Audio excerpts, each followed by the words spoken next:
నమస్కారం విద్యార్థులారా, ఈరోజు మన ఎక్స్ప్లెయినర్లో ఒక అద్భుతమైన కథను, దాని వెనుక ఉన్న అసలైన నిగూఢ అర్థాన్ని తెలుసుకోబోతున్నాం. ఒక్కసారి ఆ కాలాన్ని ఊహించుకోండి. సృష్టి ఇంకా పూర్తిగా ఏర్పడని ఒక నిశ్శబ్ద సమయం. అక్కడ చల్లని హిమాలయ పర్వతాల మధ్యలో శివుడు అత్యంత లోతైన ధ్యానంలో ఉన్నాడు. ఆ ధ్యానం ఎంత ప్రశాంతంగా ఉందంటే కనీసం ఆయన శ్వాస కూడా ఎవరికి వినిపించనంత నిశ్శబ్దంగా. సరే, ఇక ఏమాత్రం ఆలస్యం చేయకుండా అసలు కథలోకి వెళ్ళిపోదాం. అయితే ఇక్కడ పెద్ద ప్రశ్న. అత్యంత కఠినమైన ఏకాగ్రతను అతి పెద్ద ఆకర్షణ గనక ఢీకొడితే ఏమవుతుంది? బహుశా మనందరికీ ఎప్పుడోకప్పుడు ఎదురయ్యే అతిపెద్ద సవాలు ఇదే. ఒకరిని ఊహించుకోలేనంత లోతైన ధ్యానం నుండి ఎలా బయటకు తీసుకువచ్చారో ఈరోజు మనం చూడబోతున్నాం. ఇది కేవలం దేవుళ్ల కథ మాత్రమే కాదు, విద్యార్థులుగా మన లక్ష్యాలకు, దారిమళ్లించే ఆకర్షణలకు మధ్య జరిగే పోరాటంలాంటిది. విభాగం 1. అతి పెద్ద ఆకర్షణ మరియు ఒక విశ్వ సంక్షోభం. శివుడు అంత ప్రశాంతంగా ధ్యానంలో ఉన్న సమయంలోనే విశ్వంలో ఒక పెను తుఫాను రేగింది. పరిస్థితులు ఎంత భయానకంగా మారాయంటే, మొదటగా తారకాసురుడు అనే రాక్షసుడు బ్రహ్మదేవుణ్ణి మెప్పించి ఒక విచిత్రమైన వరం పొందాడు. అదేంటంటే, శివుని కుమారుడు తప్ప నన్ను ఎవ్వరూ చంపలేరు అని.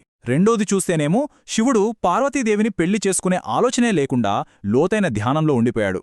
ఇక మూడవది, ఈ పరిస్థితి చూసి దేవతలందరూ భయంతో వణికిపోయారు. ఎందుకంటే తారకాసురుడు 3 లోకాలను అల్లకల్లోలం చేస్తున్నాడు. మన జీవితాల్లో కూడా సరిగ్గా ఇలాగే జరుగుతుంది కదా. సమస్యకు పరిష్కారం ఎక్కడో ఉంటుంది, కానీ అది సాధించడం దాదాపు అసాధ్యం అనిపిస్తుంటుంది. విభాగం 2. ప్రేమ బాణం మరియు మన్మథుడి సాహసోపేతమైన లక్ష్యం. ఆ విశ్వ సంక్షోభాన్ని ఆపడానికి దేవతలకు ఒకే ఒక్క దారి కనిపించింది. అదేంటంటే శివుడి కఠినమైన ధ్యానాన్ని భంగం చేయడం. అందుకే వారు మన్మథుణ్ణి, అంటే కామదేవుణ్ణి పిలిచి శివుడిలో ఎలాగైనా ప్రేమను రగిలించమని అడిగారు. దానికి మన్మథుడు, అయ్యో, శివుడి ధ్యానం భంగం చేస్తే నేను ఖచ్చితంగా నాశనమవుతాను అని ఎంతో భయపడ్డాడు. శివుడి ఏకాగ్రతను చెడగొట్టడం ఎంతటి ప్రమాదకరమో అతనికి బాగా తెలుసు. అయినా సరే, కేవలం లోకరక్షణ కోసం ఆ ప్రాణసంకటమైన పని చేయడానికి అతడు సిద్ధమయ్యాడు. నిజంగా ఇది చాలా గొప్ప సాహసం. ఇక ఆ సమయంలో హిమాలయాల్లో వాతావరణం అమాంతం ఎలా మారిపోయిందో తెలుసా? ఒక పక్క పార్వతీదేవి శివునికి సేవ చేస్తుండగా మన్మథుడు తన పుష్పబాణాన్ని సిద్ధం చేశాడు. ఒక్కసారిగా చల్లని వసంతగాలి వీచింది. పూలు అద్భుతంగా పరిమళించాయి. పక్షులు మధురంగా కూయడం మొదలుపెట్టాయి. ఇదంతా ఎందుకో తెలుసా? శివుని కఠినమైన ఏకాగ్రతను పక్కదారి పట్టించడానికి వేసిన వల. మనం కష్టపడి ఏకాగ్రతతో చదువుకుంటున్నప్పుడు మన దృష్టిని మరల్చే ఆ ఫోన్ నోటిఫికేషన్లు, బయట స్నేహితుల అరుపులు ఉంటాయి చూసారా? ఇవి కూడా అచ్చం అలాంటివే. విభాగం 3. జ్ఞాన అగ్ని మరియు క్లైమాక్స్. మన్మథుడు ధైర్యం చేసి ఆ వసంత వాతావరణంలో తన ప్రేమ బాణాన్ని విడిచేశాడు. ఆ బాణం గాలిలో రివ్వున దూసుకువెళ్ళి నేరుగా శివుడి హృదయాన్ని తాకింది. అంతే, ఆ ధ్యానం మధ్యలో చిన్న అలజడి రాగానే శివుడికి విపరీతమైన కోపమొచ్చేసింది.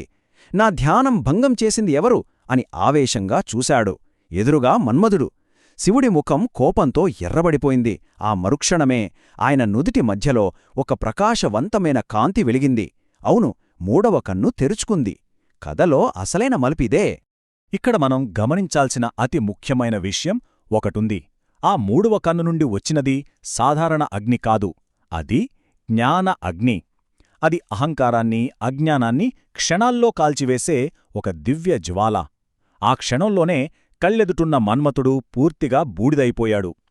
మనస్సును తప్పుదోవ పట్టించే ఎంతటి పెద్ద ఆకర్షణనైనా సరే సంపూర్ణమైన జ్ఞానంతో ఒక్క క్షణంలో ఎలా నాశనం చెయ్యవచ్చో ఈ సంఘటన మనకు చాలా స్పష్టంగా చెబుతుంది. విభాగం 4.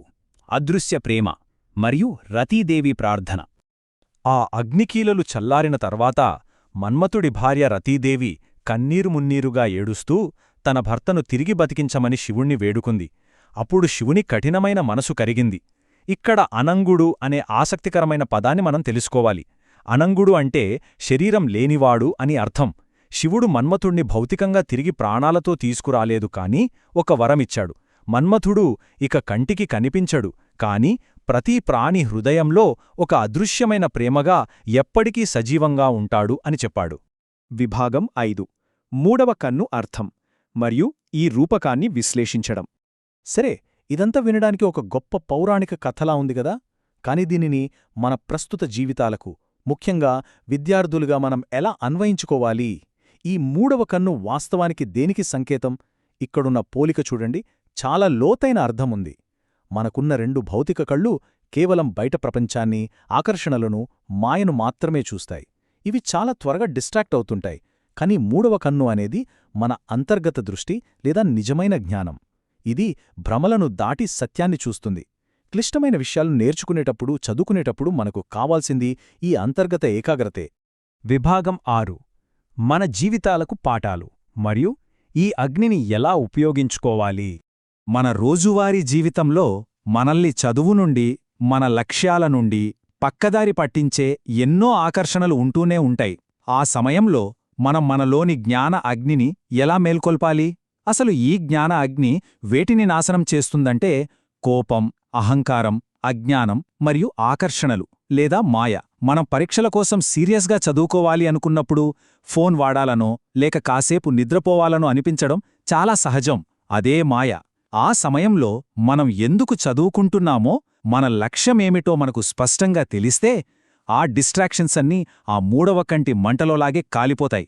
అప్పుడు మన లక్ష్యం వైపు ప్రయాణం మరింత సులభమవుతుంది. ఇక్కడ ఉన్న ఆ ఒక్క అంకెని చూడండి, 1. అవును, కేవలం 1. ఎందుకంటే ఒక ప్రతికూల పరిస్థితిని లేదా మన జీవితాన్ని పూర్తిగా మార్చేయడానికి కేవలం ఒక్క క్షణం నిజమైన అంతర్గత జ్ఞానం చాలు. శివుడు ఒక్క క్షణంలోనే ఆ ఆకర్షణను జయించాడు గదా. మన దృష్టి మరలిన ప్రతిసారీ ఆ ఒక్క క్షణం మనం ఏకాగ్రతతో సరైన నిర్ణయం తీసుకుంటే చాలు, మనమే గెలుస్తాం. మరియు చివరగా ఒక శక్తివంతమైన ప్రశ్నతో ఈ ఎక్స్ప్లెయినర్ను ముగిద్దాం. నేటి సవాళ్లను, చదువులో ఎదురయ్యే డిస్ట్రాక్షన్స్ను జయించడానికి ఈ అంతర్గత జ్ఞానాన్ని ఎలా ఉపయోగించవచ్చు? ఇది మనందరం ఖచ్చితంగా ఆలోచించాల్సిన విషయం. మనలోని ఆ మూడవ కన్నును, అంటే మన వివేకాన్ని తెరిచి మన లక్ష్యాలపై దృష్టి పెడదాం. మనలోని అజ్ఞానాన్ని, బద్ధకాన్ని సమూలంగా కాల్చేద్దాం. ఈ ఎక్స్ప్లెయినర్ మీలో ఖచ్చితంగా కొత్త ఆలోచనలను రేకెట్టించిందని ఆశిస్తున్నాను. మళ్ళీ మరొక ఆసక్తికరమైన అంశంతో కలుద్దాం.